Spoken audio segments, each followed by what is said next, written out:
ISKCON Mangalore వారి 18 రోజుల Gita class లో సెకండ్ చాప్టర్ లో ఉన్నాము.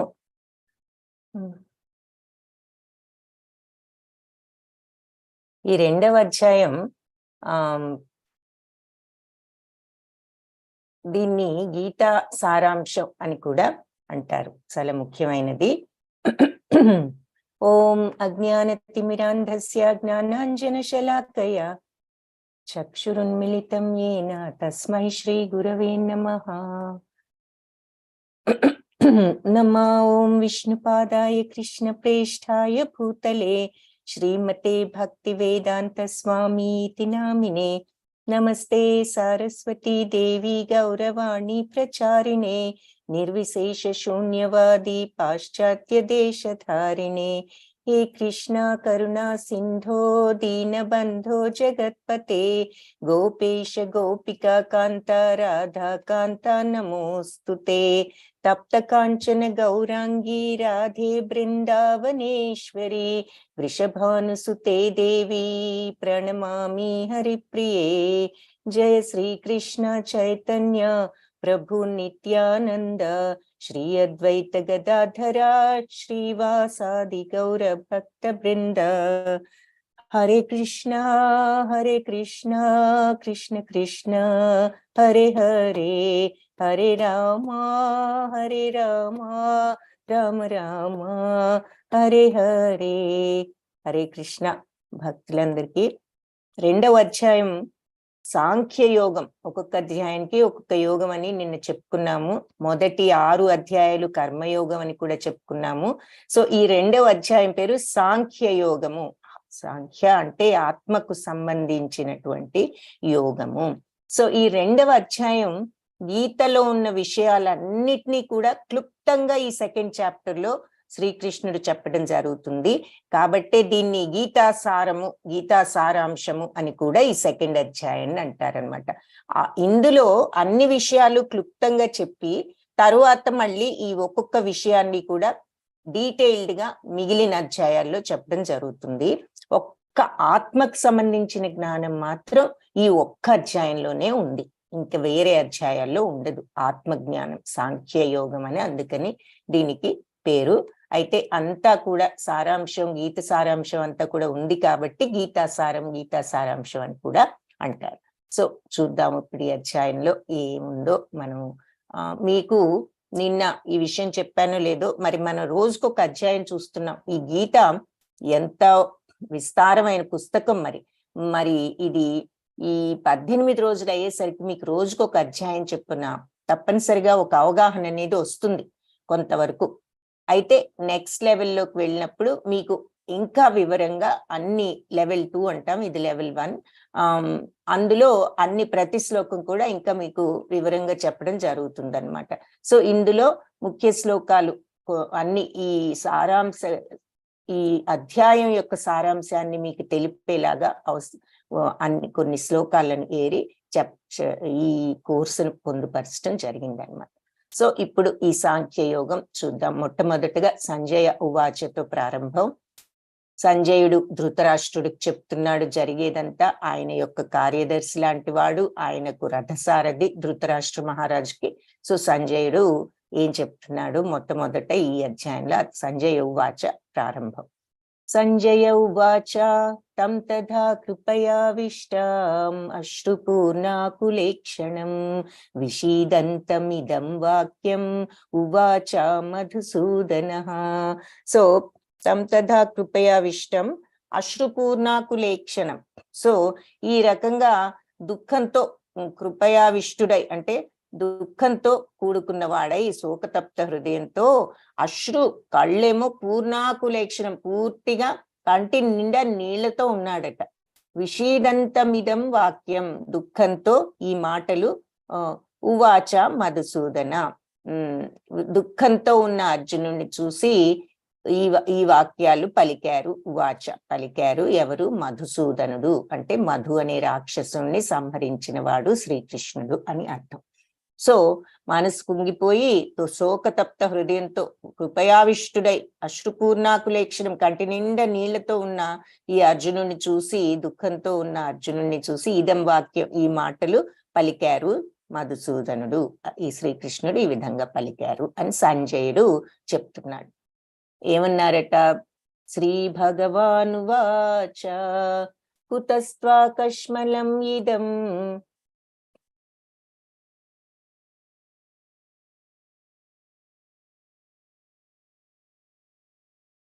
కుతశ్వాకష్మలం ఇదం విషమే సముపస్థితం అనార్యజుష్టం అస్వర్గ్యం అకీర్తికరం అర్జున. సో ఇలాంటి క్లిష్టమైన సమయంలో విషమే సముపస్థితం, నువ్వు నీకు ఈ రకమైన బుద్ధి కలిగిందేమిటి అర్జున ఇంత క్లిష్ట సమయంలో?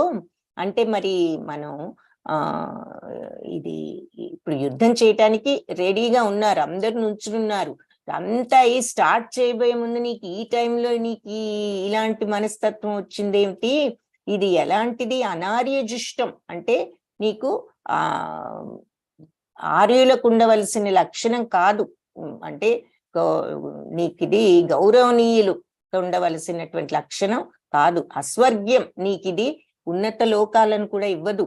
అకీర్తికరం, నీకిది కీర్తిని కూడా ఇవ్వదు అర్జున అని చెప్తున్నారు. సో అర్జున, ఇలాంటి క్లిష్ట సమయంలో ఇలాంటి బుద్ధి పుట్టిందేమిటి నీకు? ఇదేమి గౌరవనీయమైన వ్యక్తికి తగదు, నీకు ఉన్నత లోకాలు రాకపోగా నీకు అపకీర్తి కూడా కలుగుతుంది అని ఇక్కడ చూస్తున్నాం. భగవంతుడు అర్జునుడికి బోధించటం, మాట్లాడటం. అప్పుడు అర్జునుడు అన్నాడు, అర్జున ఉవాచ కథం భీష్మం అహం సంఖ్యే ద్రోణం చ మధుసూదన ఇషుభి ప్రతియోత్స్యామి పూజార్హ వరిసూదన. సో మళ్ళీ అంటున్నాడు అనమాట,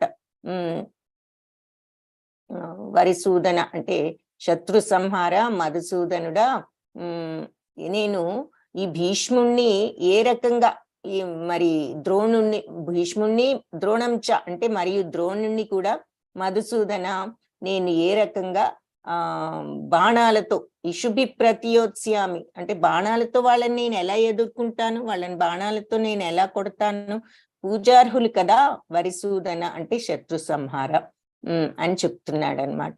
సో శత్రు సంహార మధుసూదన, నీకు ఇలాంటి సమయంలో, నీకు ఇప్పుడు ఈ క్లిష్ట సమయంలో ఇలాంటి మనస్తత్వం ఏమిటి? ఇది అగౌరవకరం, నీకు కీర్తి రాదు, మరి స్వర్గ ఉన్నత లోకాలు కూడా రావు, ఇదేమిటి అని అడిగిన మాటకు అంటున్నాడు మధుసూదన, మరి పూజార్హులు నాకు, పూజార్హ వరిసూదన ఎవరు? భీష్ముడు మరి ద్రోణుడు కూడా నాకు పూజార్హులు, వాళ్ళని నేను ఈ బాణాలతో ఏ రకంగా ఎదుర్కొంటాను అని అడుగుతున్నాడు. ఇక్కడ మళ్ళీ అర్జునుడు ఆ ప్రశ్న అడగటం, భీష్మ ద్రోణుల్ని ఇక్కడ మనం చూస్తున్నాము. ఇంకేమంటున్నాడు? ఇది కూడా ఇంపార్టెంట్, ఒక రకంగా ఇంపార్టెంట్ శ్లోక. కార్పణ్య దోషోపహత స్వభావ పృచ్ఛామి త్వాం ధర్మ సమ్మూఢచేత యశ్రేయస్యాన్నిశ్చితం బ్రూహి తన్మే శిష్యస్తేహం షాధి మాం త్వాం ప్రపన్నం. కార్పణ్య దోష, ఈ మమకారం అనే దోషంతో హతస్వభావ, నాకు మనసంతా కూడా, నా స్వభావం అంతా కూడా ఏమిటో కూడా ఈ మమకారం అనే దోషం కప్పివేసింది నా స్వభావాన్ని. పృచ్ఛామిత్వం, మరి ఏది నువ్వే చెప్పు, ధర్మ సమ్మూఢ చేత, నేను ఏది నా ధర్మమో తెలియని అయోమయ స్థితిలో ఉన్నాను. ధర్మ సమ్మూఢ చేత ఏం చెయ్యాలో తెలియని కన్ఫ్యూజ్డ్ స్టేట్ లో ఉన్నాను. యశ్రేయస్య, ఏం చెయ్యాలో నిశ్చితం, తప్పనిసరిగా నేను కరెక్ట్ గా క్లియర్ గా నేనేం చెయ్యాలో బ్రూహి చెప్పు, తన్మే నువ్వే. సో నేను ఈ మమకారం అనే దోషంతో నా మనస్సంతా కూడా ఒకలాంటి మైక కప్పినట్లుగా అయిపోయింది. ధర్మం ఏమిటో తెలియని ధర్మం అంటే అక్కడ ఏమిటి? తను చెయ్యవలసిన ధర్మం ఏమిటో తెలియని అయోమయ స్థితిలో ఉన్నాను. నువ్వే చెప్పు, ఏది శ్రేయస్కరమో నిశ్చయంగా నువ్వే చెప్పు. శిష్య అని చెప్పి తర్వాత ఏమంటున్నాడు, శిష్యస్తేహం, నేను నీ శిష్యుడను. శిష్యస్తే అహం, అహం అంటే నేను నీ శిష్యుణ్ణి. షాధిమాం త్వాం ప్రపన్నం, సో నేను నిన్ను శరణు వేడుతున్నాను అని చెప్పి చెప్తున్నాడు అనమాట. సో ఇక్కడ ముఖ్యమైన పాయింట్ ఏమిటి అంటే, సరే మమకారం అనే దోషంతో నా కర్తవ్యం ఏమిటో, ధర్మ సమ్మూఢ చేత నా బాధ్యత ఏమిటో తెలియని మోహంలో ఉండిపోయాను, కన్ఫ్యూజన్ లో ఉండి శాంతిని కోల్పోయాను. ఏది శ్రేయస్కరమో నిశ్చయంగా నువ్వే నాకు చెప్పు. చివరికి శిష్యస్తేహం, నేను నీ శిష్యుడను. షాధిమాం త్వాం ప్రపన్నం, నిన్ను శరణు వేడుతున్నాను. ఇది సెకండ్ పాయింట్. నేను నీ శిష్యుడను, నీకు శరణాగతుడను. సో షాధిమాం త్వాం, నువ్వు నాకు చెప్పు అని చెప్పి అడుగుతున్నాడు. సో ఎప్పుడైతే అర్జునుడు నేను నీ శిష్యుడను, నిన్ను శరణు వేడుతున్నాను, ఈ రెండు మాటలు అన్నాడు, అప్పుడు భగవంతుడు ఈ భగవద్గీత చెప్పటం ప్రారంభించారనమాట. అప్పటి వరకు అంటే ఒక మాట అన్నారు, ఇదేమిటి ఇలాంటి సమయంలో నీకు ఇలాంటి బుద్ధి కలిగింది, ఇదేమి నీకు ఉపయోగపడేది కాదు, నీకు గౌరవకరం కాదు, నీకు కీర్తికరం కాదు, నీకు ఉన్నత లోకాల ప్రాప్తి కాదు, ఏది కాదని అన్నారు. ఎప్పుడైతే నీ శిష్యుణ్ణి నీకు నిన్ను శరణు వేడుతున్నారు అని అడిగినప్పుడే గురువులు కూడా మరి మనకు చెప్తారని ఇక్కడ అర్థము. ఆ శరణాగత తత్వం అవసరం. భగవంతుడిని అడగాలన్నప్పుడు ప్రార్థనకు కూడా శిష్యుడను అని అంగీకరించటం గురువును, ముఖ్యమైన విషయాలని ఇక్కడ మనకు అర్థమవుతుంది. గురువు దగ్గరికి వెళ్ళినప్పుడు నీ శిష్యుణ్ణని మనం అంగీకరించాలి. రెండోది గురువు గారిని కూడా ఈ రకంగా శరణు వేడితేనే గురువులైనా మనకి ఏదైనా చెప్తారు. సంజయ ఉవాచ అంటే అది కరెక్ట్ అయిన పద్ధతి. సంజయ ఉవాచ ఏవముక్త్వా హృషీకేశం గుడాకేశః పరంతప నయోత్స్య ఇతి గోవింద ముక్త్వా తూష్ణీం బభూవః. శత్రువులను తప్పింపజేసే అర్జునుడు శ్రీకృష్ణుడితో గోవింద నేను యుద్ధం చేయనని చెప్పి మౌనంగా ఉండిపోయాడు అని చెప్పి చెప్తున్నాడు. ఇదంతా విని ఈ మాటలు చెప్పేసి, నేను నీ శిష్యుణ్ణి, ఇక నాకు ఈ కర్తవ్యం ఏమిటో తెలియని మోహంలో ఉన్నాను, నాకు ప్రేమి చెయ్యాలో తెలియడం లేదు, ఏది శ్రేయస్కరమో నువ్వే చెప్పు, నీ శిష్యుణ్ణి, నీ శరణాగతుణ్ణి దయచేసి నాకు చెప్పు, ఉపదేశించు అని చెప్పి అడిగాడు. సో అప్పుడు సంజయుడు చెప్తున్నాడు ఈ రకంగా, ఋషికేశుడితో ఈ గుడాకేశుడు అంటే నిన్నేం చెప్పుకున్నావు, నిద్రను జయించిన వాడు, తమో గుణాన్ని జయించిన వాడు అర్జునుడికి గుడాకేశ. ఋషికేశ అంటే ఇంద్రియాలనే జయించిన వాడు, ఇంద్రియాలనే నియంత్రించగలిగిన వాడు శ్రీకృష్ణుడు. పరంతప అంటే అర్థం ఏమిటి అంటే శత్రువులను తప్పింపజేసేవాడు అని అర్థం, అంటే శత్రువులను భయపెట్టేవాడు అని చెప్పి అర్థం అనమాట. సో నయోత్సైతి గోవింద, ఈ రకంగా గోవిందుడితో చెప్తే ముక్త్వా తూష్ణీం అంటే మౌనంగా ఉండిపోయాడు అని చెప్పి చెప్తున్నాడు. సో అర్జునుడు కృష్ణుడితో నువ్వే చెప్పి ఏం చేయాలో, నిన్ను శరణు వేడుతున్నాను, నువ్వు నీ శిష్యుణ్ణి ఏం చేయాలో ఉపదేశించని చెప్పి మౌనంగా కూర్చుండిపోయాడట అర్జునుడు. శ్రీ భగవానువాచ, అప్పుడు భగవంతుడు చెప్తున్నారు. ఇక్కడ ఆత్మజ్ఞానాన్ని గురించి స్టార్ట్ చేస్తారనమాట. అశోచ్యానన్వశోచస్త్వం ప్రజ్ఞావాదాంశ్చ భాషసే గతాసూన గతాసూంశ్చ నానుశోచంతి పండిత. ఇందులో ఇంపార్టెంట్ శ్లోకాస్ చాలా ఉన్నాయి, ఇది కూడా వాటిలో ఒకటి. అశోచ్యానన్వశోచస్త్వం, శోకించకూడని దానికోసం నువ్వు శోకిస్తున్నావు. శోచస్త్వం నువ్వు, అశోచ్య దుఃఖించకూడని దానికోసం దుఃఖిస్తున్నావు. ఎవరు? త్వం నువ్వు, నువ్వు దుఃఖించకూడని దానికోసం దుఃఖిస్తున్నావు. ప్రజ్ఞావాదాంశ్చ భాషసే, ఎంతో గొప్ప ఆర్గ్యుమెంట్లు చేస్తున్నావు, రీజనింగ్లు చెప్తున్నావు, ప్రజ్ఞావంతుల్లాగా ఎన్నో వాదాలు అంటే ఆర్గ్యుమెంట్స్ చెప్తున్నావు. గతాసూన గతాసూంశ్చ అంటే పోయిన వాళ్ళ కోసం గాని ఉన్న వాళ్ళ కోసం గాని నానుశోచంతి అంటే పండిత అంటే వివేకవంతులు దుఃఖించరు. నువ్వెంతో గొప్ప పాండిత్యంతో మాట్లాడుతున్నావు, ప్రజ్ఞావంతుల్లాగా ఈ ఆర్గ్యుమెంట్స్ అన్ని చెప్తున్నావు, కానీ దుఃఖించకూడని దానికోసం దుఃఖిస్తున్నావు నువ్వు. వివేకవంతులైన వాళ్ళు, పండితులు పోయిన వాళ్ళ గురించి గాని ఉన్న వాళ్ళ గురించి కానీ నాను శోచంతి దుఃఖించరు అని చెప్పి చెప్తున్నారు. ఇక్కడ మరి పోయిన వాళ్ళని చూసి వీళ్ళు దుఃఖించటం, ఈ పండితుడు మరి అలాగే స్థితప్రజ్ఞుల్లాగా ఏమీ ఎక్స్ప్రెషన్ లేకుండా ఉండగలగటం, దుఃఖము లేదు, ఆయనకు ఆనందము లేదు, మామూలుగా ఉన్నాడు. సో ఇదేమిటి ఇలా అంటున్నారు, పోయిన వాళ్ళ కోసం దుఃఖించకుండా ఎవరుంటారు, పండితులు పోయిన వారి కోసం కానీ బ్రతుకున్న వారి గురించి కానీ చింతింపరని అంటున్నారు అని మనకు వెంటనే ఒక ప్రశ్న వస్తుంది. ఇంకా ఏం చెప్తున్నారో చూద్దాం. నత్వేవాహం జాతునాసం, ఇదంతా ఆత్మకు సంబంధించిన జ్ఞానం. నెక్స్ట్ దాదాపు 20 శ్లోకాల్లో చెప్పడం జరుగుతుంది అనమాట. నత్వేవాహం జాతునాసం నత్వం నేమే జనాధిపాః నచైవ న భవిష్యామ సర్వే వయమతః పరం. నేను గాని నువ్వు గాని ఆ రాజులందరూ గాని లేని సమయమే లేదు. నచైవ న భవిష్యామ, ఇక ముందు కూడా మనం ఉండని సమయం ఉండదు.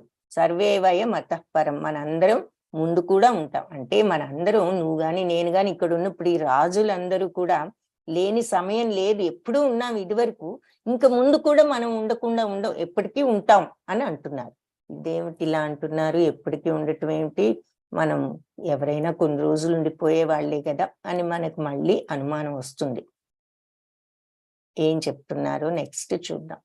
దేహినోస్మిన్ యథా దేహే కౌమారం యౌవనం జరా తథా దేహాంతర ప్రాప్తే ధీరస్తత్ర న ముహ్యతి. దేహినోస్మిన్ యథా దేహే, ఈ దేహంలో ఉన్న దేహి ఈ దేహం ఏ రకంగా అయితే కౌమారము, యవ్వనము, జర అంటే ఓల్డ్ ఏజ్, వృద్ధాప్యం, వీటన్నిటినీ దాటుకుంటూ వెళ్తుందో, మరి అంతే కదా మన బాడీ ఉందంటే ఈ స్టేజెస్ అన్ని కూడా పాస్ అవుతూ వెళ్తుంది. ముందు కౌమార్యంలో ఉంటాం, తర్వాత యవ్వనం, తర్వాత వృద్ధాప్యం. ఆ యథా దేహే అంటే అదే రకంగా దేహం కూడా, దేహి అంటే దేహంలో ఉన్నటువంటి దేహి కూడా తథా దేహాంతర ప్రాప్తి, అలాగే దేహం అంతం అయిపోయిన తర్వాత, దేహాంతరం ప్రాప్తి అయిన తర్వాత, ఈ శరీరం వదిలిపెట్టేసిన తర్వాత వేరే శరీరంలోకి వెళ్తాడు అని చెప్పి, ధీరస్తత్ర నా ముహ్యతి అంటే వివేకవంతుడు నా ముహ్యతి, ఈ విషయం గురించి ఆందోళన పడరు అని చెప్పి చెప్తున్నారు. సో మనం దేహదారి ఏం చేస్తాడంటే, ఈ దేహంలో బాల్యం నుండి యవ్వనం నుంచి మరి వృద్ధాప్యానికి ఎలా అయితే సాగిపోతుందో, అలాగే ఈ దేహధారి మరణ సమయంలో మరి జీవాత్మ ఇంకొక దేహంలోకి ప్రవేశిస్తుంది. వివేకవంతులు ఈ విషయంలో ఆందోళన పడరు అని చెప్పి ఇక్కడ ఫస్ట్ టైం ఆత్మ అనేది పర్మనెంట్, ఈ బాడీ పోయినా కూడా ఆత్మ వేరే దేహంలోకి వెళ్తుంది అని చెప్తారు. ఈ ఆత్మ జ్ఞానం ఈ చాప్టర్ లో తప్ప ఇంకెక్కడా ఉండదు. కాబట్టి ఈ విషయాలు శ్రద్ధగా వినండి.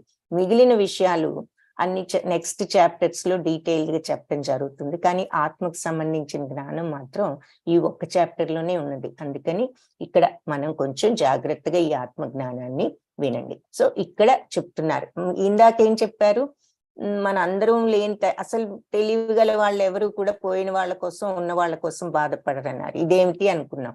మళ్ళీ ఏమంటున్నారు, నువ్వు నేను గాని ఇక్కడ నీ రాజులు గాని వీళ్ళందరూ కూడా ఇదివరకు లేని సమయం లేదు, ఎప్పుడు ఉన్నారు, ముందు ముందు కూడా మనందరం ఎప్పుడు ఉంటాము అంటున్నారు. అది కూడా మనం మొదటిసారిగా విన్నప్పుడు అర్థం కాదు. ఇదేమిటి ఎప్పుడు అందరూ ఎలా ఉంటారు, ఎవరైనా కొన్ని రోజులు ఉండిపోయే వాళ్ళే కదా అనుకుంటాం. దానికి ఇక్కడ ఆన్సర్ అన్నమాట.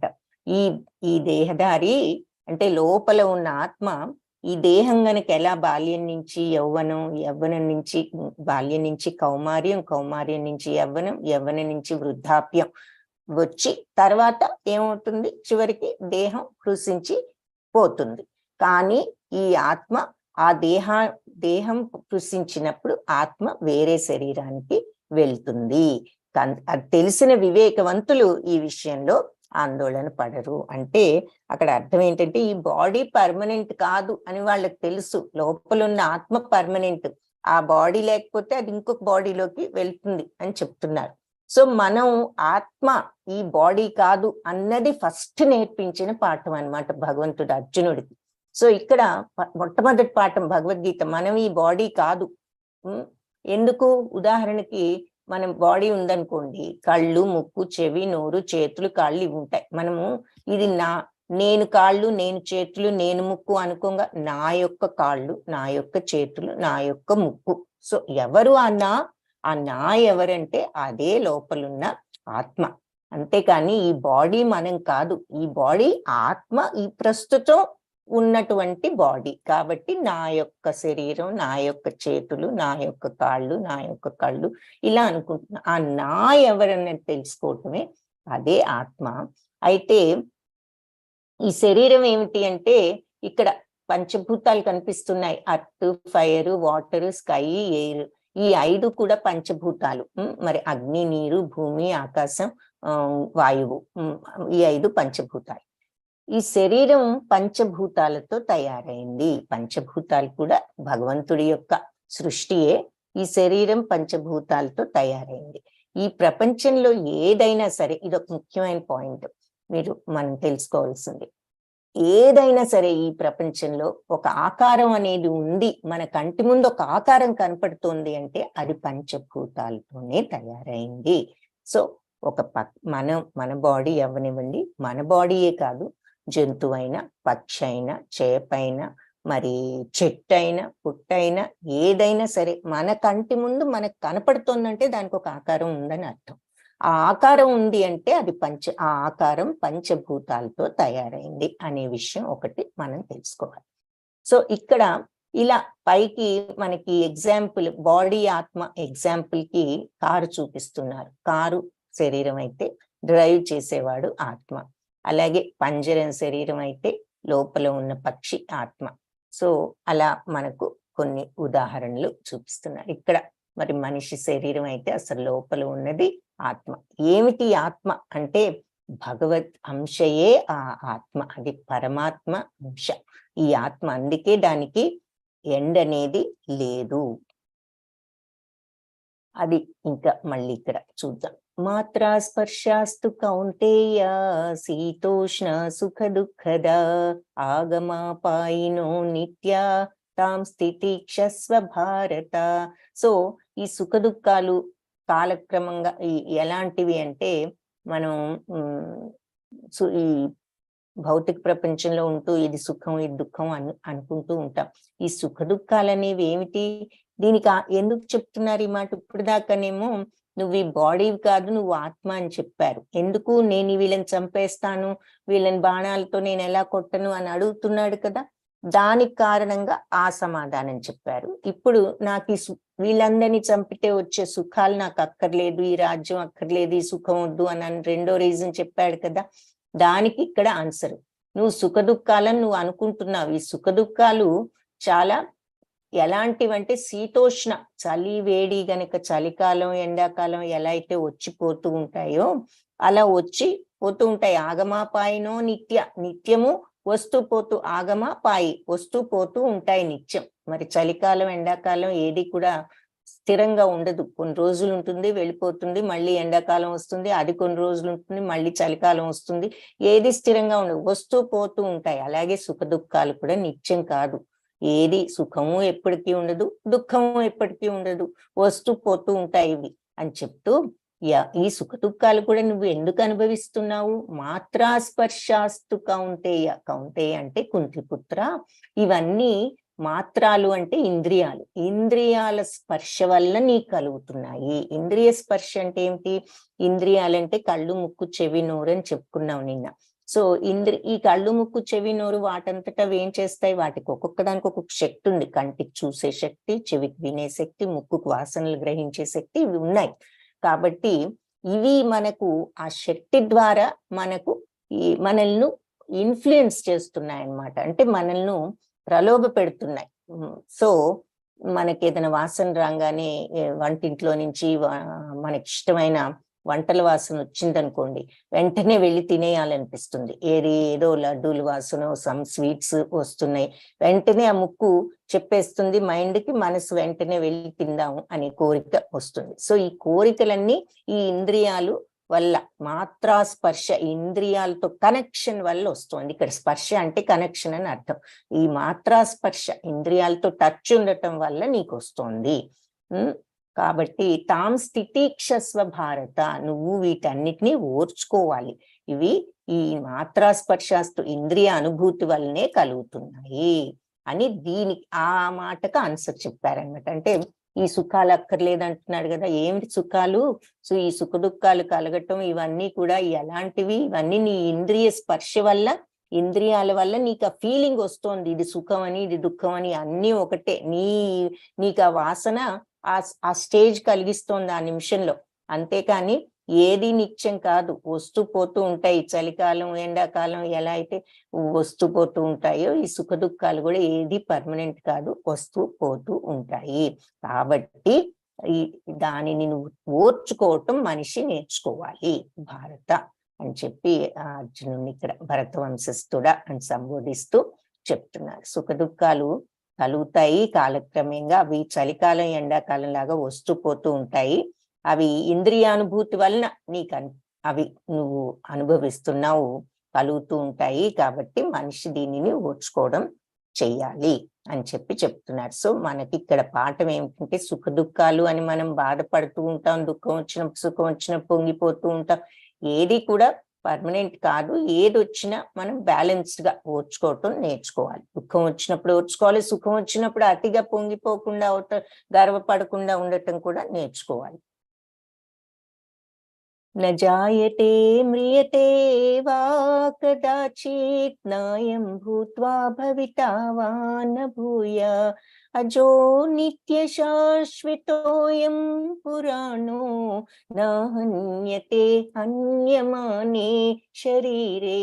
ఇది కూడా ఇంపార్టెంట్ అన్నమాట. ఇక్కడ ఆత్మకు గురించి యాక్చువల్ ఆత్మ యొక్క లక్షణాలు ఏమిటో చెప్తారు ఈ 1 or 2 కొన్ని శ్లోకాల్లో. ఇది ఫస్ట్ ఇక్కడ చెప్తున్నారు. నా జాయతే మ్రియతే, దీనికి జాయతే పుట్టుక లేదు, మ్రియతే మృత్యువు లేదు, నా అంటే లేదు అని అర్థం. నా లేదు, ఏమిటి? పుట్టుక లేదు, మృత్యువు లేదు. వాకదాచిత్ నాయం భూత్వా భవితావాన భూయ. ఇది భూత్వంలో అంటే ఒకప్పుడు పాస్ట్ లో గాని, భవిత ఫ్యూచర్ లో గాని, ప్రెజెంట్ లో గాని లేకపోవటం లేదు. అంటే ఒకప్పుడు ఉండి ఒకప్పుడు ఉండకపోవటం అనేది లేదు. దీనికి ఎప్పుడూ ఉంది. పాస్ట్ లోను, ఫ్యూచర్ లోను, ప్రెజెంట్ లోను ఈ ఆత్మ అనేది ఎప్పుడూ ఉంది. దీనికి పుట్టుక లేదు, దీనికి మృత్యువు లేదు. ఇంకా ఏమిటి? అజో నిత్య శాశ్వతోయం పురాణం. అజో అంటే పుట్టుక లేనిది, నిత్యమైనది, శాశ్వతమైనది, పురాణమైనది. మరి నిత్యము ఎప్పటి నుంచో పుట్టుక లేనిదంటే మరి పురాతనమైనది. నా హన్యతే, హన్యతే అంటే హతించదు, అంటే గతించదు. నా హన్యతే అంటే గతించటం, నా హన్యతే అంటే గతించదు, అంటే చనిపోదు. హన్యమానే శరీరే, శరీరం గతించిన ఆత్మ గతించదు, శరీరం పోయినా ఆత్మ ఎక్కడికి పోదు అని చెప్తున్నారు. కాబట్టి దీనికి పుట్టుక లేదు, మృత్యువు లేదు. ఇది ఒకప్పుడు ఉంది, ఒకప్పుడు భూత భవిష్యత్ వర్తమానాలు అన్ని టైమ్స్ లోనూ ఉన్నది ఆత్మ. అజో పుట్టుక లేనిది, నిత్యమైనది, శాశ్వతమైనది, పురాతనమైనది. శరీరం హన్యమైన గతించిన ఆత్మ గతించదు అని ఈ శ్లోకానికి అర్థం. వెరీ ఇంపార్టెంట్ శ్లోక. అసలు ఇది కూడా ఒకటి. ఇక్కడ మరి ఈ ఆత్మ చిన్న బేబీలో ఉండి మరి ఆ బేబీ పెరిగి పెద్దవటం, కౌమార్యం, బాల్యం, కౌమార్యం, యవ్వనం, ఆ తర్వాత మరి అడల్ట్హుడ్, వృద్ధాప్యం అది అవ్వటం, ఆ తర్వాత ఇంకొక బాడీలోకి వెళ్ళటం మనం ఇక్కడ చూస్తున్నాం. ఇక్కడ కూడా మళ్ళీ నెక్స్ట్ ఏం చెప్తున్నారా, దాన్ని ఏ రకంగా మనకి ఎక్స్ప్లెయిన్ చేస్తున్నారంటే, వాసాంసి జీర్ణాని యథా విహాయ నవాని గృహ్ణాతి నరోపరాణి తథా శరీరాణి విహాయ జీర్ణాన్య అన్యాని సంయాతి నవాని దేహి. వాసాంసి జీర్ణాని యథా విహాయ. సో జీర్ణమైపోయిన బట్టలను మనం వదిలిపెట్టేసి నవాని గృహ్ణాతి నరోపరాన్ని, మనం అందరం మనుషులు ఎలా అయితే క్రొత్త బట్టలు వేసుకుంటారో తథా శరీరాన్ని, అలాగే ఈ శరీరం జీర్ణం అయిపోయిన తర్వాత దాన్ని వదిలేసి అన్యాని సంయాతి, వేరే శరీరాన్ని చేరుకుంటుంది, వేరే కొత్త శరీరాన్ని ఈ దేహి ఆత్మ అని చెప్తున్నారు. సో మనం అందరం గనక జీర్ణమైపోయిన బట్టలు అంటే చిరిగిపోయిన బట్టలు, పాతబడిపోయిన బట్టలు తీసివేసి క్రొత్త బట్టలు ఎలా అయితే వేసుకుంటామో, ఈ ఆత్మ కూడా శిథిలమైపోయిన శరీరాన్ని వదిలిపెట్టి క్రొత్త శరీరంలోకి వెళ్తుంది. నవాని దేహి అంటే నూతన దేహంలోకి వెళ్తుంది అని చెప్తున్నాను. నూతన దీంట్లోకి వెళ్తుంది, నూతన శరీరంలోకి ఈ దేహి అంటే ఆత్మ, దేహి వెళ్తుంది అని చెప్తున్నారు. సో ఇక్కడ మళ్ళీ అదే మనకు చూపిస్తున్నారు. మరి చిన్న బేబీ, గర్భస్థ శిశువు, ఆ తర్వాత శిశువు బాల్యము, మరి యవ్వనము, ఆ తర్వాత స్లోగా కౌమార్యము, యవ్వనము, వృద్ధాప్యము, మళ్ళీ ఈ ఆత్మ ఇక్కడ ఇంకొక గర్భస్థ శిశువులోకి వెళ్తోంది, ఆ తర్వాత మళ్ళీ అదే స్టేజ్. సో ఇది కంటిన్యూ అవుతోంది అని మనకి ఇక్కడ ఇంతవరకు అర్థమైందనమాట. ఇక్కడ ఏమిటి, రకరకాల ఏమిటేమిటో పురుగులు, పక్షులు, జంతువులు, అదంతా అయిన తర్వాత మరి ఈ కోతులు, ఆ తర్వాత మనిషిని చూపిస్తున్నారు. అంటే ఎవల్యూషన్ అంటే ఇక్కడ అర్థం ఏమిటి అంటే 84 లక్షల జీవరాశులు ఉన్నాయని చెప్తారు రకాలు. ఆ 84 లక్షల జీవరాశులు అయిన తర్వాత మనిషి జన్మ వస్తుంది అని చెప్తారు అనమాట. సో మనకు మన ఆత్మ వీటన్నిటిని దాటుకుని ఈనాడు ఈ మానవ జన్మతో మనం ఉన్నాము అంటే మనం ఈ జన్మలన్నీ పొందిన తర్వాత వచ్చింది. అందుకే మానవ జన్మ అత్యంత ప్రెషస్, ఎంతో విలువైనది అని చెప్తారు. ఆ తర్వాత నైనం చిందంతి శస్త్రాణి నైనం దహతి పావకః నైనం క్లేదయంత్యాపో న శోషయతి మారుతః. సో నైనం, ఈ ఆత్మ గురించి మళ్ళీ ఇంకా దాని లక్షణాలు చెప్తున్నారు. ఈ ఆత్మను నైనం చిందంతి శస్త్రాన్ని, ఎవరు శస్త్రాలతో అంటే నీ ఆయుధాలతో ఎవ్వరు ముక్కలు చేయలేరు. చిందంతి అంటే పీసెస్ చేయటం అనమాట. నైనం, ఎవ్వరు కూడా దీన్ని ఏ ఖడ్గంతో గాని ఏ ఆయుధంతో గాని దీన్ని ఎవరు ముక్కలు చేయలేరు. నైనం దహతి పావకః, అలాగే పావక అంటే అగ్ని, దహించలేరు. అగ్నితో ఎవరు కూడా దీన్ని దహించలేరు, అగ్ని దీనిని దహించలేదు. నా చైనం క్లేదయంతి ఆపో, ఆపో అంటే నీరు, అలాగే ఈ నీరు దీనిని తడపలేదు. క్లేదయంత చైనం అంటే నీరు దీనిని తడపలేదు. నా శోషయతి మారుతః, మారుత అంటే వాయువు దీనిని ఆరిపోయేటట్లు చేయలేదు. సో ఏ రకమైన ఆయుధాలు దీనిని ముక్కలు చేయలేవు, అగ్ని దీనిని దహించలేదు, నీరు దీనిని తడపలేదు, తర్వాత గాలి కూడా దీన్ని ఆరిపోయేటట్లు చేయలేదు అని చెప్తున్నారు. సో అది ఆత్మను ఎవ్వరూ ఏమి చేయలేరు. అంటే నేను వీళ్ళని చంపేస్తానంటున్నాడు కదా, ఎలా చంపనంటున్నాడు కదా, అందుకంటున్నారు నువ్వు ముందు అసలు నువ్వు చంపేది పై శరీరాన్ని, మనం ఈ శరీరం కాదు, మన లోపల ఉన్న ఆత్మ. నువ్వు ఎవరి ఆత్మను నువ్వేమీ చేయలేవు, ఎందుకంటే ఈ ఆత్మకు పుట్టుక మృత్యువు ఏది కూడా లేదు. సో దీన్ని ఎవరు ముక్కలు చేయలేరు, ఎవరు దీన్ని తడపలేరు, కాల్చలేరు, దీన్ని ఎవ్వరూ ఏమీ చేయలేరు, ఎప్పటికీ ఉంటుంది అది. ఈ శరీరం వదిలితే వేరే శరీరంలోకి వెళ్తుంది అని మనం ఇప్పటి వరకు చెప్పారు. సో దీన్ని ఎవరు ఏమీ చేయలేరు, నువ్వేమి శరీరాన్ని ఏదో చేసినా అది మన శరీరం కాదు, మన లోపల ఉన్న ఆత్మ. ఈ ఆత్మను ఎవరు కూడా ముక్కలు చేయలేరు ఏ ఆయుధంతోనూ అని చెప్తున్నారు.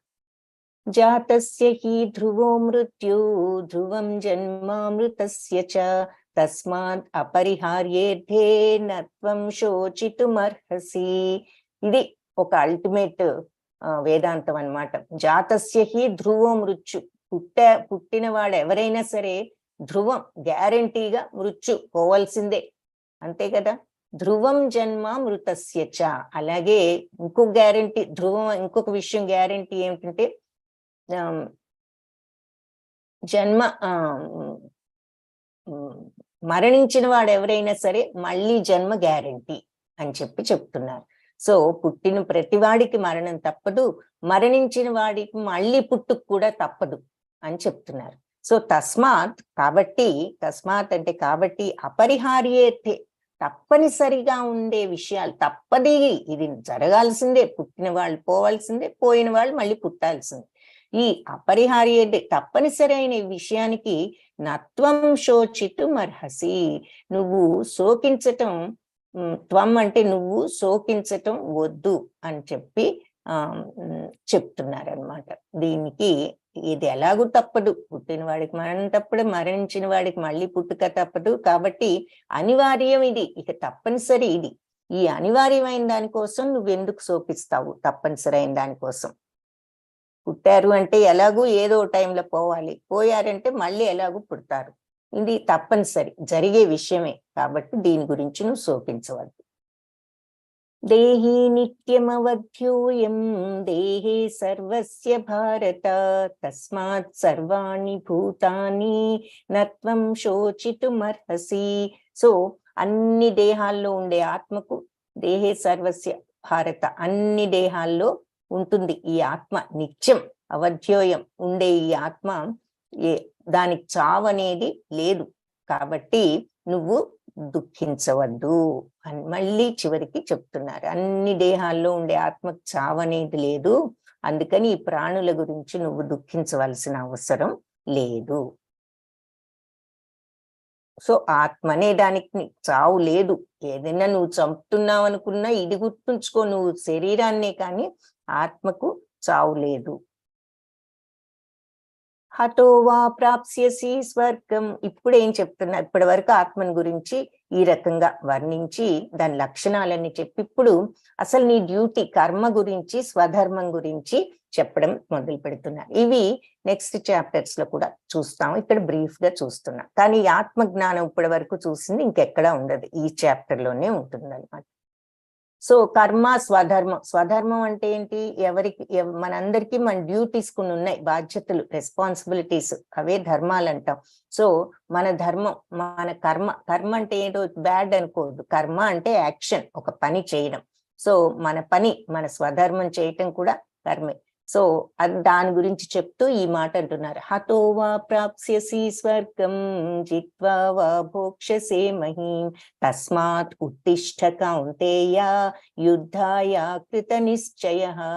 ఇంపార్టెంట్ శ్లోక. హతో వా ప్రాప్స్యసి, చనిపోయావో ప్రాప్తిస్తుంది స్వర్గం నీకు. జిత్వావా, జయించావో, భోక్ష్యసే, ఎంజాయ్ చేయి, భోక్షించు అంటే ఎంజాయ్ చెయ్యి, ఈ మహీం, ఈ భూప్రపంచాన్ని అంటే ఈ రాజ్యాన్ని అనుభవించు. తస్మాత్ కాబట్టి, ఉత్తిష్ట లే కౌంతేయ అని చెప్తున్నారు. యుద్ధాయ కృత నిశ్చయ, యుద్ధం చేయాలనే కృత నిశ్చయంతో లే, కాబట్టి నువ్వు అని చెప్తున్నారు. యుద్ధంలో నువ్వు మరణించావు అనుకో, నీకు స్వర్గం లభిస్తుంది. జయించావా, ఈ రాజ్యాన్ని అనుభవించు.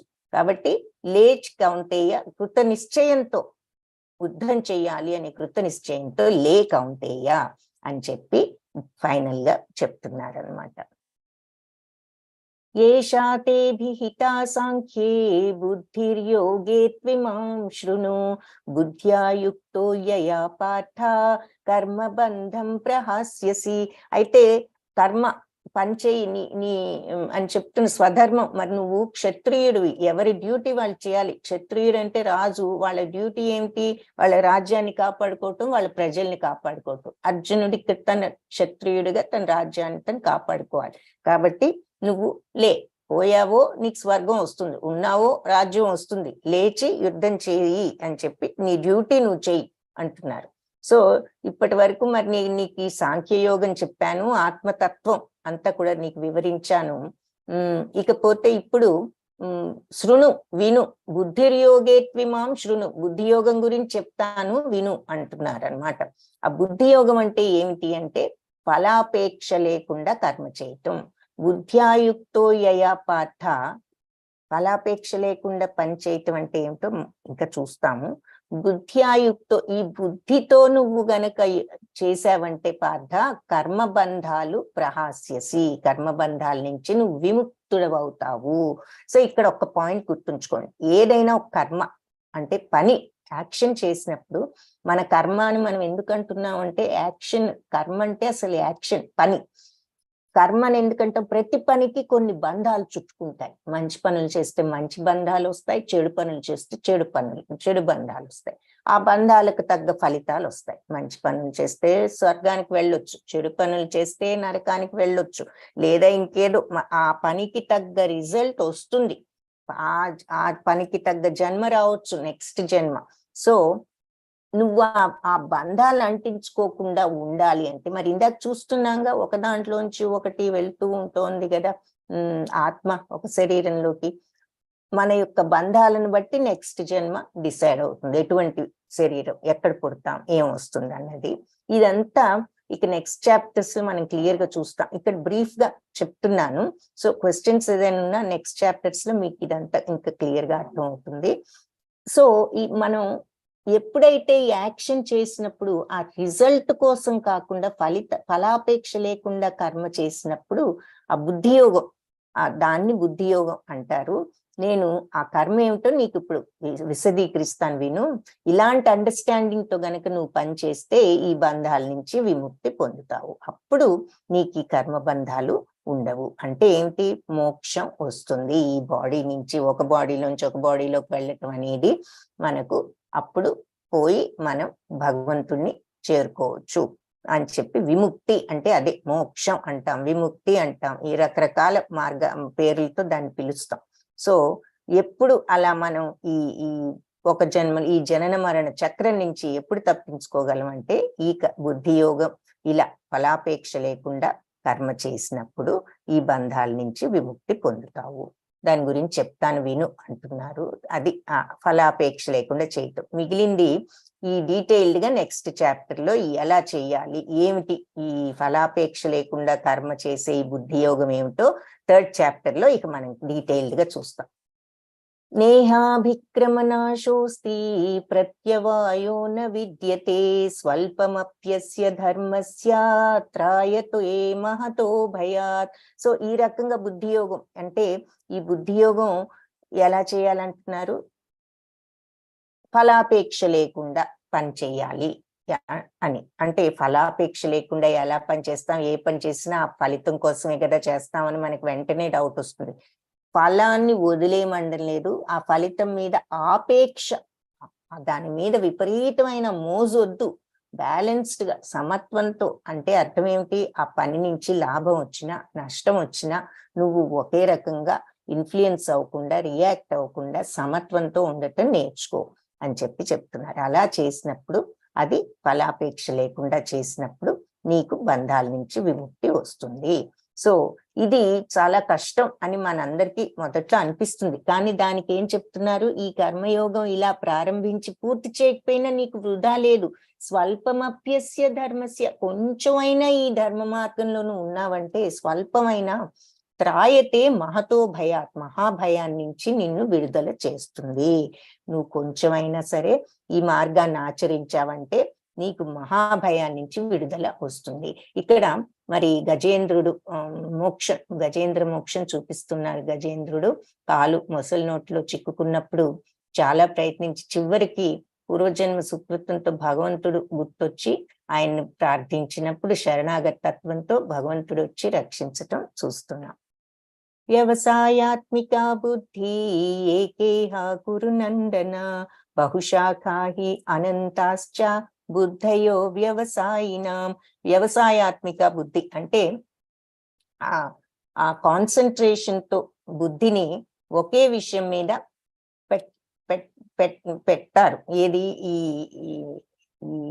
మార్గంలో నిశ్చయంగా ఉండగలిగిన వాళ్ళు, ఆ మెంటాలిటీ ఉన్న వాళ్ళు, వాళ్ళ యొక్క బుద్ధి స్థిరంగా ఉంటుంది ఒక్కదాని మీదే. కురునందన బహుశాఖాకి అనంతాశ్చ, ఎవరి బుద్ధయో వ్యవసాయన అవ్యవసాయన, ఎవరైతే బుద్ధి 10 విషయాల మీద పెట్టారనుకోండి, ఆ కాన్సన్ట్రేషన్ లేదనుకోండి, ఆ కాన్సన్ట్రేషన్ లేనప్పుడు పరిపరి విధాల బహుశాఖాహి అనంతాశ్చ, అనంతంగా ఎన్నో వైపు మార్గాల్లో బుద్ధి వెళ్ళిపోతూ ఉంటుంది. సో ఇక్కడ ఎవరికైతే ఈ భక్తిలో ఈ నిశ్చయాత్మకమైన కాన్సన్ట్రేషన్ తో ఉండగలుగుతారో వాళ్ళ బుద్ధి నిలకడగా ఉంటుంది. అలాగే వాళ్ళందరికీ లక్ష్యం ఒక్కటే, ఏది? ఈ మోక్షాన్ని తెచ్చుకోవాలని. అలా స్థిర సంకల్పం లేని వాళ్ళ ఆలోచనలు పరిపరి విధాల పరిగెడుతూ ఉంటాయి. కాబట్టి ఎవరికైనా ఆ స్థిర సంకల్పం ఉండాలి ముందు. ఇది నా గోల్, నేను దీన్ని తెచ్చుకోవాలి మోక్షాన్ని అనేది నిశ్చయంగా మనకు ఆ గోల్ ఉన్నప్పుడు మన మైండ్ కూడా స్థిరంగా ఆ డైరెక్షన్ లో ఉంటుంది. ఆ స్థిర సంకల్పమే లేదనుకోండి, అసలు ఆ సంకల్పం లేనప్పుడు మనకి మైండ్ ఈ భౌతిక ప్రపంచంలోనే పరిపరి విధాల పరిగెడుతూ ఉంటుంది. ఇక్కడ ఎగ్జాంపుల్ ఏం చూపిస్తున్నారు, అర్జునుడు ద్రోణాచార్యుడు. ఈ స్టోరీ చాలా మందికి తెలిసే ఉంటుంది. మరి ఏది అందరూ కౌరవ పాండవులకు విలువిద్య నేర్పిస్తూ ఈ ద్రోణుడు ఒక పక్షి బొమ్మను పెట్టి అక్కడ చెట్టు మీద ఆ పక్షి బొమ్మ యొక్క కంటిని కొట్టమంటే ఒక్కొక్కరిని పిలిచి ఏం కనిపిస్తోందంటే వాళ్ళు చెట్టు, మరి పక్షి, కొమ్మలు, ఆకాశం అన్ని కనిపిస్తున్నాయంటారు. అర్జునుడు ఒక్కడు మాత్రం వచ్చి నాకు కన్ను తప్ప వేరే ఏది కనిపించడం లేదని అడిగినప్పుడు అప్పుడు అర్జునుడిని బాణం వేయమంటే అది వెళ్ళి తగులుతుంది. సో మనకు దేని మీద దృష్టి, అలాగే ఈ మోక్షం మీద ఉన్నప్పుడే మనం అది స్థిరంగా సాధించగలం. ఏ పనికైనా ఇక్కడ ఇంపార్టెంట్ విషయం ఏంటంటే దేనికైనా కాన్సన్ట్రేషన్ లేనిదే ఏ పని కూడా మనం కరెక్ట్ గా సక్సెస్ఫుల్ గా చేయలేము అని ఇక్కడ భగవంతుడు బోధిస్తున్నారు. సో ఆ కాన్సన్ట్రేషన్ ఎలా ఉంటుంది అంటే మరి ఈ బయట విషయాలు డిస్ట్రాక్షన్స్ నుంచి మైండ్ ని మనం వెనక్కి లాక్కోగలగాలి. ఇప్పుడు ఏదైనా చదువుకోవాలనుకోండి, చిన్న ఎగ్జాంపుల్, లేదా పనుంది ఆఫీస్ లో ఏదో చెయ్యాలి, ఈ లోపల పక్క వాళ్ళు మాట్లాడుతున్నారు, లేదంటే ఇంకేదో వాసనలు వస్తున్నాయి ఆ క్యాఫ్టీరియా నుంచి, వెంటనే వెళ్ళి తినేయాలి, పని పక్కన పడేద్దామని, ఆ తర్వాత ఈ మాటలే చెప్తున్నారు అదేదో విందామని, లేదంటే హోంవర్క్ చేసుకుంటున్నారు, మరి వెంటనే మీకు టీవీలో ఏదో మీకు ఇష్టమైన సీరియల్ వస్తుంది, అది వినగానే హోంవర్క్ పక్కన పడేసి పరిగెత్తుకు వెళ్ళటం. ఏదైనా ఎందుకు జరుగుతుంది? ఇంద్రియాలు చూపించే ప్రలోభం. ఇక్కడ చెవులు వినిపిస్తున్నాయి, ముక్కు వాసన చూపిస్తోంది, అది ఎప్పుడైతే మనకు ప్రలోభ పెట్టినాయో ఇంద్రియాలు, వెంటనే మనం పని వదిలేసి డిస్ట్రాక్ట్ అయి వెళ్ళిపోతున్నాం. సో ఆ విషయాన్ని ఇక్కడ చెప్తున్నారు. అందుకని వాటిని కంట్రోల్ చేసుకోగలగాలి.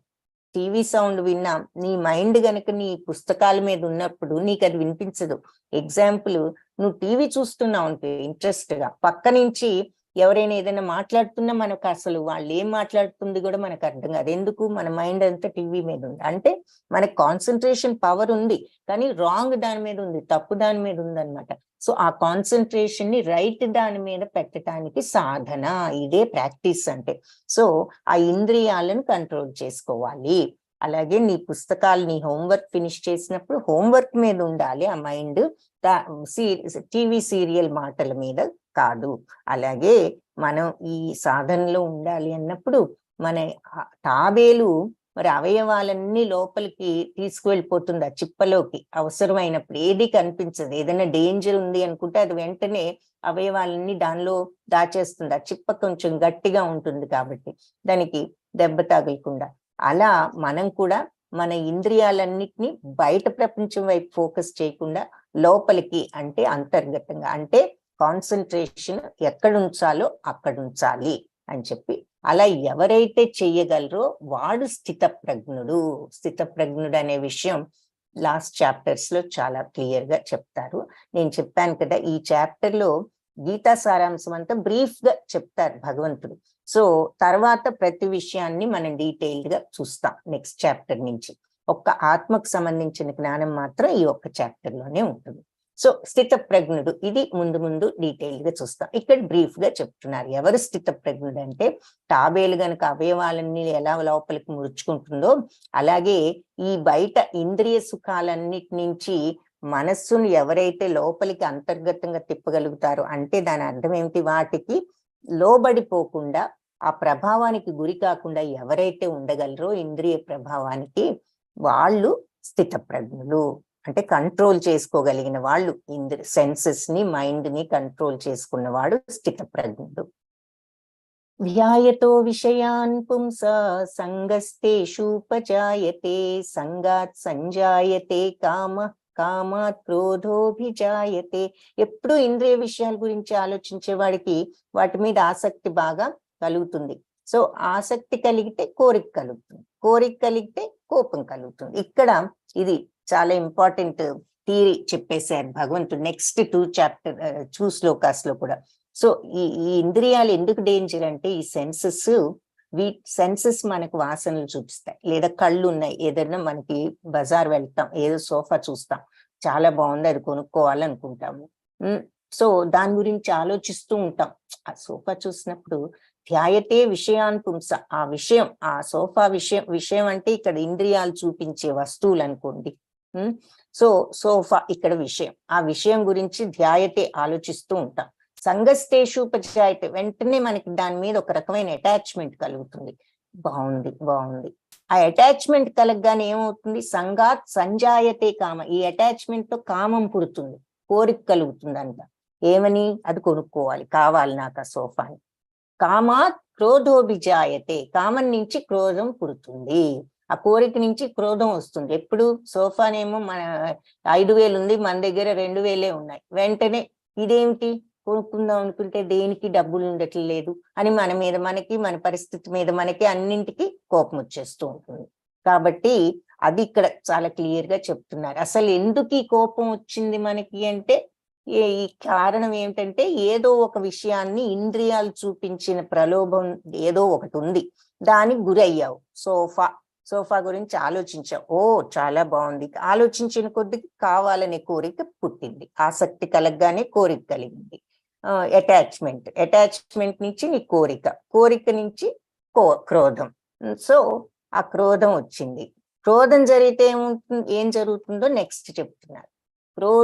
క్రోధాద్భవతి సమ్మోహాత్ స్మృతి భ్రంశాత్ బుద్ధినాశాత్ ప్రణశ్యతి.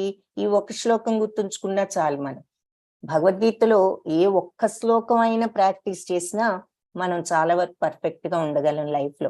క్రోధోద్భవతి సమ్మోహ, సరే ఆసక్తి నుంచి కోరిక నుంచి కోపం పుడుతుంది అనుకున్నామా? క్రోధం వచ్చిన తర్వాత ఏం జరుగుతుందంటే ఆ కోపం నుంచి సమ్మోహం, అంటే మైండ్ మైకం కమ్మినట్టు అయిపోతుంది కోపం వచ్చినప్పుడు. ఆ సమ్మోహాత్ స్మృతి విభ్రమ, ఆ మైకం కమ్మి ఇంకా స్మృతి విభ్రమం అసలు అంటే ఇంకా మనకి ఏది విచక్షణ జ్ఞానం నశించటం అనమాట. ఏది చేయకూడదు, ఏది చేయొచ్చు, ఏది మంచి ఏది చెడు అనే విచక్షణ జ్ఞానం పోతుంది. స్మృతి భ్రంశాత్ బుద్ధినాశో, మరి విచక్షణ జ్ఞానం పోయినప్పుడు బుద్ధే నాశనం అవుతుంది. బుద్ధినాశాత్ ప్రణశ్యతి, బుద్ధి నాశనం అయితే మనిషే నాశనం అవుతాడు అని చెప్తున్నారు. సో కోపం మూలంగా అవివేకం, సమ్మోహం కలుగుతుంది. అవివేకం వల్ల మరుపు అంటే స్మృతి. మరుపు అంటే ఇక్కడ నిజంగా జ్ఞాపక శక్తి పోవడం కాదు, ఏది మంచి ఏది చెడు అనే జ్ఞానం పోతుంది, విచక్షణ జ్ఞానం. ఆ జ్ఞానం మరుపు వల్ల బుద్ధి నాశనం అవుతుంది. బుద్ధి నాశనం అయితే తనే నశించటం జరుగుతుంది. ఇక్కడ చూడండి, అందుకే కోపం వచ్చినప్పుడు పిచ్చి కోపం అంటూ ఉంటారు. ఎవరు కూడా రీజనబుల్ గా యాక్ట్ చేయలేరు కోపం వచ్చినప్పుడు. వాళ్ళు నోటికి వచ్చిన మాట అనడం, అవతల వాళ్ళని దూషించటం, మరి చేతిలో విసిరేయడం, ఒక్కొక్కసారి ఇటువంటి పనులు జరుగుతూ ఉంటాయి. ఆ విపరీతమైన కోపం వచ్చినప్పుడు బుద్ధికి విచక్షణ అనేది పోతుంది. ఇది మంచి ఇది చెడు, ఈ మాట అనొచ్చు ఈ మాట అనకూడదు, ఈ పని చేయొచ్చు చేయకూడదు అనే విచక్షణ నశించి, ఆ నశించటంతో బుద్ధి పనిచేయక ఏ పనైనా చేసే స్థితి వస్తుంది. ఇదంతా దేని వల్ల? కోపం వల్ల జరుగుతుంది. కోపం ఎందుకు వస్తుందో ఇక్కడ చూసాము.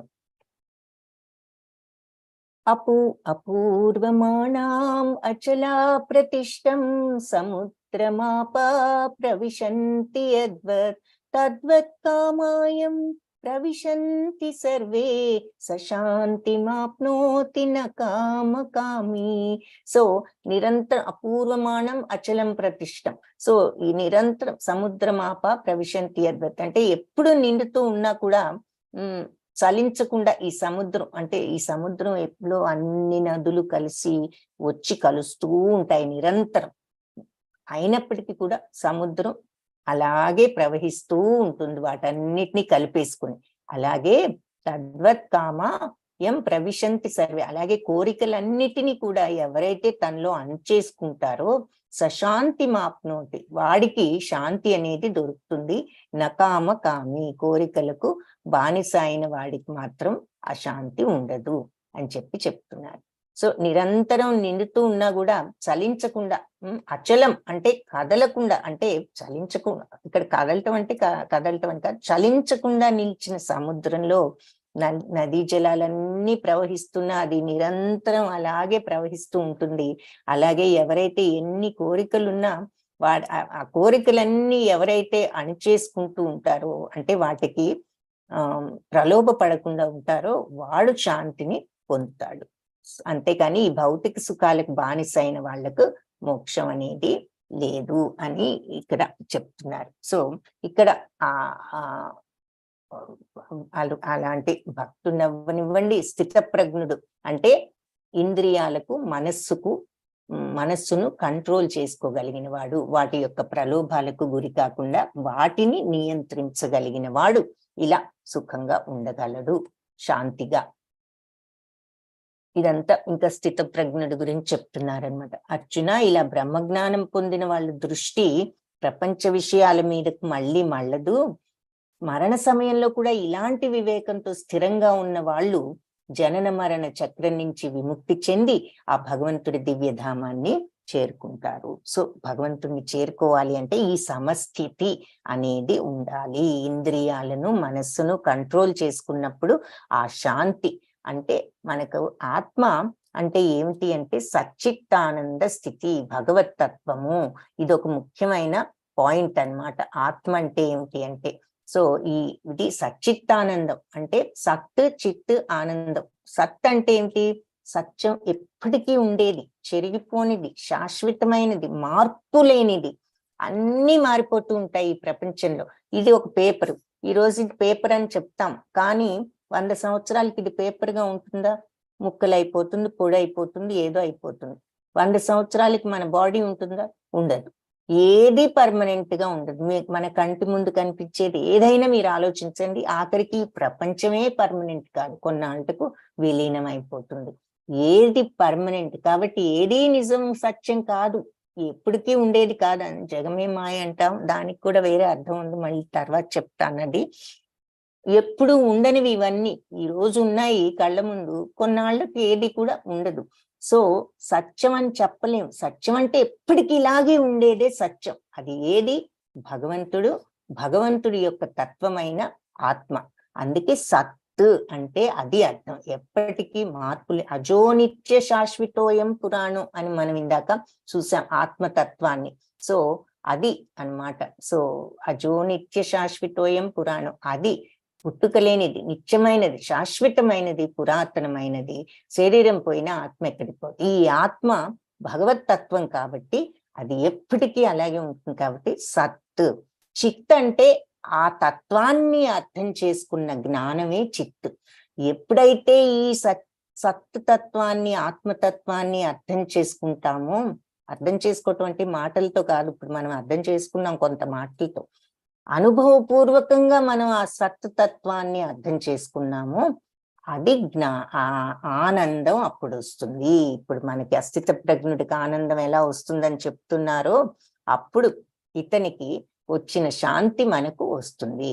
అలా వచ్చినప్పుడు ఆ శాంతి మనం భగవంతుడి దివ్యధామాన్ని చేరుకుంటాము. ఈ వివేకంలో, మరణ సమయంలో కూడా ఈ వివేకంతో స్థిరంగా ఉన్న వాడికి ఈ జనన మరణ చక్రం నుంచి విముక్తి పొంది భగవంతుడి దివ్యధామాన్ని చేరుకుంటాము అని చెప్తున్నారు. సో ఎవరైనా ఆత్మ అంటే ఏమిటంటే సచ్చిత్తానంద అని చెప్పొచ్చు. సత్ అంటే మార్పు లేనిది, నిత్యమైనది, శాశ్వతమైనది. చిత్ అంటే ఆ తత్వాన్ని అనుభవపూర్వకంగా తెలుసుకోవడం. ఆ రెండు ఉన్నప్పుడు ఆ జ్ఞానం. ఆనంద అంటే ఇక నిత్యానందం అన్నమాట, బ్రహ్మానందం, దివ్యానందం. మామూలు ఆనందానికి దానికి సంబంధం లేదు. ఇది కొంచెంసేపు ఉండి వెళ్ళిపోయే ఆనందం. ఈ శాంతి అనేది మనకి ఎప్పటికీ ఉండే శాంతి అన్నమాట. సో అలాంటి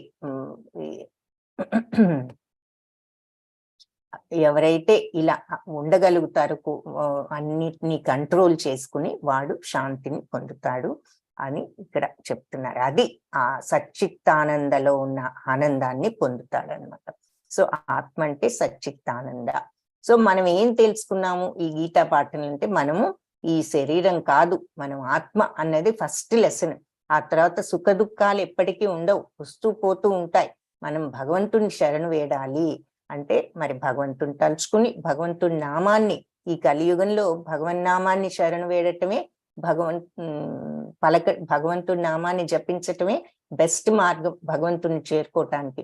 హరే కృష్ణ కృష్ణ కృష్ణ హరే హరే, హరే రామ రామ రామ హరే హరే. ఇత్ షోడశకం నామనం కలికల్మషనాశకం నాతః పరతరూపాయ సర్వవేదేషు దృశ్యతే. సో మరి హరే కృష్ణ మంత్రం సకల వేదాలన్నీ వెతికినా కూడా ఈ కలియుగ యొక్క విషపూరిత ప్రభావాలు రూపుమాపాలంటే ఈ 16 పేర్లున్న ఈ హరే కృష్ణ మహామంత్ర జపం కంటే ఇంకొక ఉపాయం లేదు అని కలిసంతరణ ఉపనిషత్తులు కూడా చెప్పారు. సో హరే కృష్ణ కృష్ణ కృష్ణ హరే హరే, హరే రామ రామ రామ హరే హరే. కృష్ణం వందే జగద్గురుం. వాంఛాకల్పతరుభ్యశ్చ కృపా సింధుభ్య ఏవ చ పతితానాం పావనేభ్యో వైష్ణవే